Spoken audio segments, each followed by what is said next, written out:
بہرحال اتنا تو میں ضرور جانتا تھا کہ یہ انداز خالص ہندوانہ ہے۔ کیسرا نے سر ہلا کر اس کے پرنام کا جواب دیا تھا۔ کافی دیر تک گاڑی سفر کرتی رہی، پھر مجھے کچے پکے سے مکان نظر آئے۔ کچھ اور آگے بڑھتے گئے تو ایک بازار نظر آیا۔ یہ کوئی پرانا نوآبادیاتی شہر تھا۔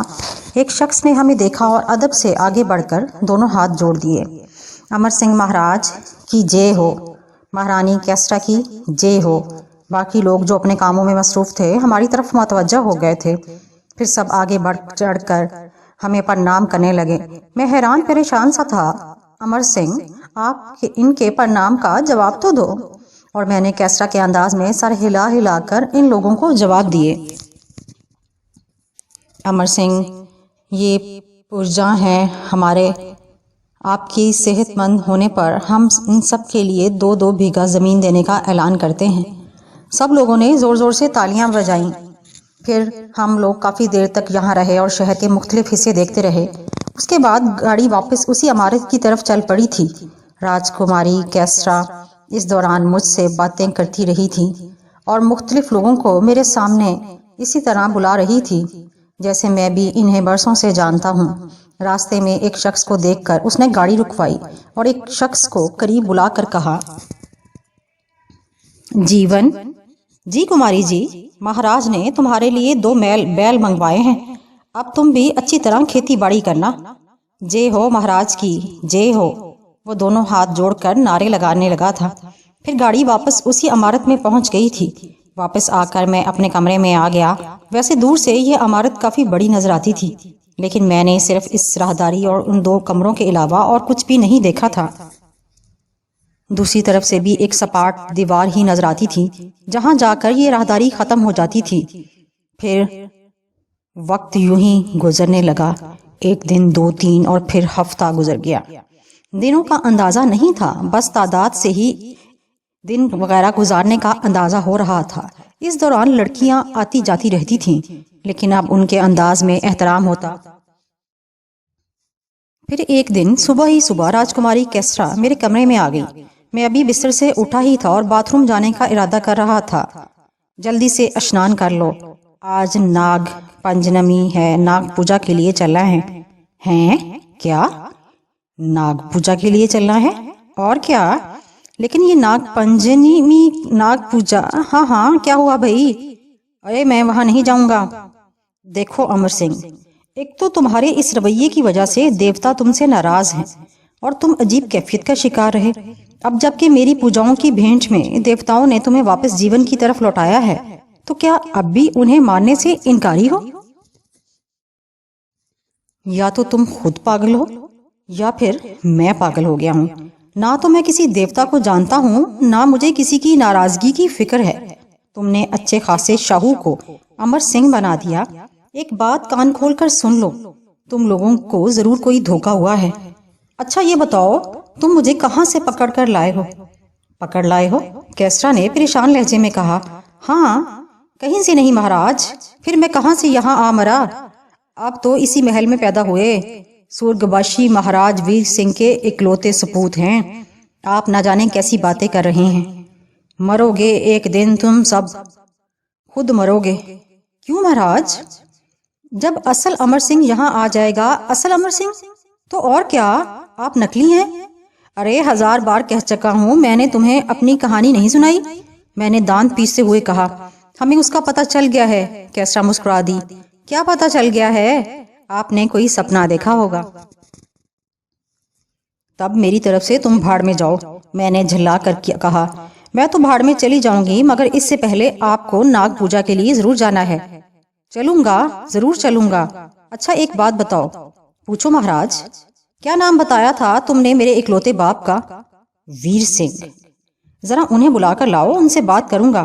بعد میں مجھے سولی پر لٹکا دو گی، دھوکہ دہی کے الزام میں جیل بھجوا دو گی، میرا قصور کیا ہے؟ مگر ویر سنگھ مہاراج تو مر چکے ہیں۔ لو، وہ بھی مر گئے۔ ابے کوئی تو مرد ہوگا تمہارے اس کنبے میں، یا ساری عورتیں ہی ہیں؟ دیکھو میں تمہیں سمجھا رہا ہوں، میری بات مان لو ورنہ بعد میں پچھتاؤ گی۔ میرا کیا ہے، یہ زندگی تو بہت اچھی ہے، ایک فقیر صرف ایسے خواب ہی دیکھ سکتا ہے، بعد میں نہ کہنا کہ میں نے تمہیں نہیں بتایا۔ آپ صرف ایک کام کریں مہاراج۔ جی فرمائیے۔ جیسا میں کہوں کرتے رہیں، آپ کا کچھ نہیں بگڑے گا، دوسرا کوئی امر سنگھ نہیں ہونے کا، اور آپ راج کریں گے۔ قسم کھاؤ اللہ کی۔ میں چلتی ہوں۔ وہ جلدی سے اٹھ کر باہر نکل گئی۔ ایک عجیب سی گھبراہٹ اس پر طاری ہو گئی تھی۔ میں پریشان نظروں سے اسے دیکھتا رہ گیا تھا۔ خوب تیاریاں کی گئیں۔ کیسرا پھر اندر آئی اور مجھے اپنے ساتھ باہر لے گئی۔ پھر اس نے ایک طرف جاتی ہوئی ملازمہ جس کا نام شیلا تھا اس کو آواز دی۔ شیلا؟ جی مہارانی جی۔ رنگا دودھ لے کر آ گیا؟ نہیں جی، ابھی تک نہیں آیا۔ کیا کر رہے ہو تم لوگ؟ ابھی تک دودھ نہیں آیا؟ اور وہ پھولوں کی مالائیں کدھر ہیں؟ ان کا انتظام میں نے کر لیا ہے، اور مٹھائی وغیرہ بھی منگوا لی ہے۔ رنگا آ جائے تو مجھے فوراً اطلاع کر دینا، اور تم لوگ بھی بس اب تیار ہو جاؤ۔ جی مہارانی صاحبہ، اس نے کہا اور ایک جانب بڑھ گئی۔ کیسرا نے میری طرف متوجہ ہو کر کہا، امر سنگھ، اب تم بھی کپڑے تبدیل کر لو۔ تم اپنے کمرے میں چلو، میں تمہارا لباس لے کر آتی ہوں۔ میں اپنے کمرے میں چلا آیا تھا۔ کچھ دیر کے بعد کیسرا پدما کے ساتھ لیے میرے کمرے میں آ گئی۔ پدما کے ہاتھ میں ایک بڑا تھال جس میں ایک بہترین لباس رکھا ہوا تھا۔ راجکماری کیسرا نے وہ لباس اٹھایا اور مجھے دیتے ہوئے کہا، دیکھو جلدی تیار ہو جانا، بس ہمیں تھوڑی دیر میں یہاں سے روانہ ہونا ہے۔ اچھا، میں نے کہا، اور وہ دونوں واپسی کے لیے مڑ گئیں۔ اچھی مصیبت ہے، کبھی یہ کبھی وہ، بڑا عجب ہے یہ کایا جال۔ چلو دیکھتا ہوں میں بھی کہ کب تک یہ مصیبت مجھ پر سوار رہتی ہے۔ بہرحال ابھی تو ان لوگوں کے اشاروں پر ہی چلنا تھا۔ چنانچہ نہا دھو کر تیار ہو گیا، لباس پہنا، بال سنوارے اور باہر آ گیا۔ میرے باہر آتے ہی جھٹکے سے کمرے کا دروازہ کھلا اور کماری کیسرا اندر داخل ہو گئی۔ مجھے یوں لگا جیسے وہ میرے باہر آنے کا ہی انتظار کر رہی ہو۔ اس نے ستائشی نظروں سے مجھے دیکھتے ہوئے کہا، امر سنگھ، آج تم بہت دلکش لگ رہے ہو۔ بڑا ہی مختلف لہجہ تھا اس کا، بڑا انوکھا، بڑا ہی عجیب۔ میں نے جلدی سے کہا، شکریہ کیسرا، چلو اب چلیں۔ ہاں ہاں، میں نے کہا، اور ہم دونوں چل پڑے۔ راہداری سے گزرتے ہوئے ہم لوگ اس بیرونی دروازے سے باہر آ گئے۔ وہاں وہی چاروں باندیاں کھڑی تھیں۔ رتھ تیار ہے؟ مہارانی نے انہیں دیکھتے ہوئے کہا۔ جی مہارانی جی۔ تو پھر ہٹو، یہاں کھڑی کھڑی میرا منہ کیا دیکھ رہی ہو؟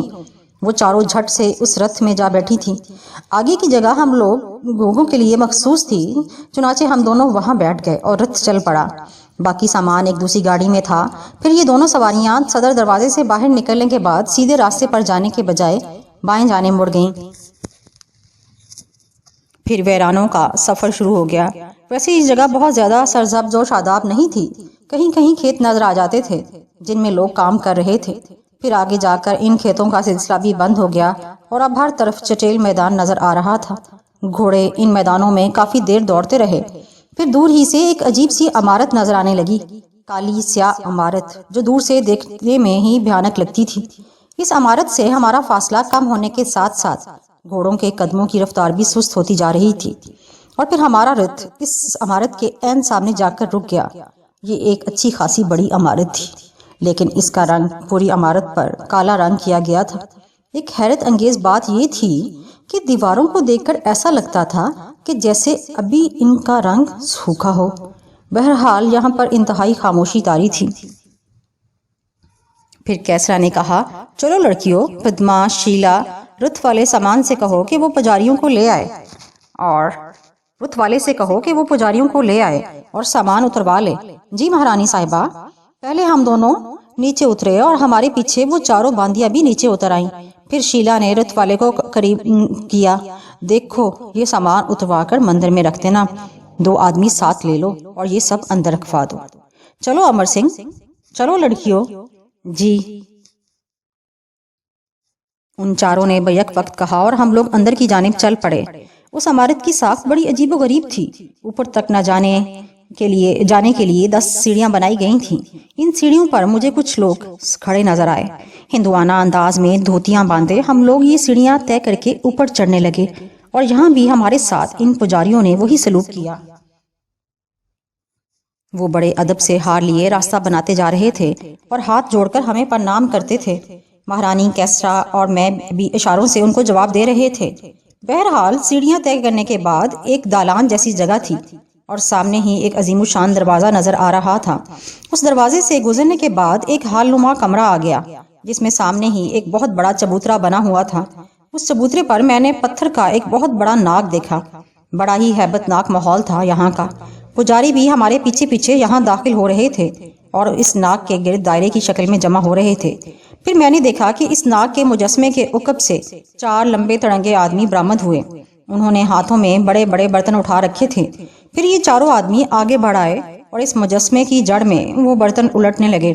میں نے دیکھا کہ ان برتنوں میں گاڑھا دودھ تھا اور وہ اس ناگ کے مجسمے کے نیچے بنی ہوئی جگہ پر بہہ رہا تھا، لیکن غالباً جوڑے پھر 2 زانو بیٹھ گیا۔ پھر وہ اس مجسمے کے سامنے سجدے میں چلا گیا تھا۔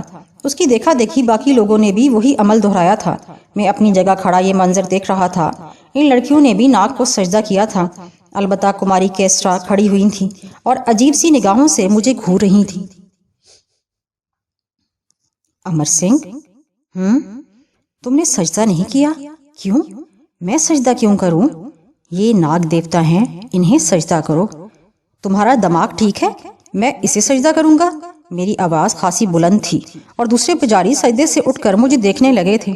امر سنگھ، کیا ہوا ہے تمہیں؟ میں کہتا ہوں تمہیں کیا ہوا ہے؟ امر سنگھ، ناگ دیوتا کو سجدہ کرو۔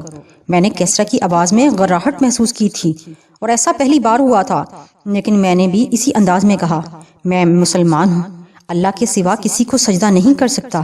دوسری بات یہ ہے کہ نماز باقاعدہ نہیں پڑھی، لیکن ایک بات میں جانتا ہوں، مسلمان ہونے کے ناطے سجدہ میرے اللہ تعالیٰ کو ہی جاتا ہے اور کسی غیر اللہ یا تمہارے اس طرح کے بنائے ہوئے مجسموں کے سامنے سجدہ جائز نہیں۔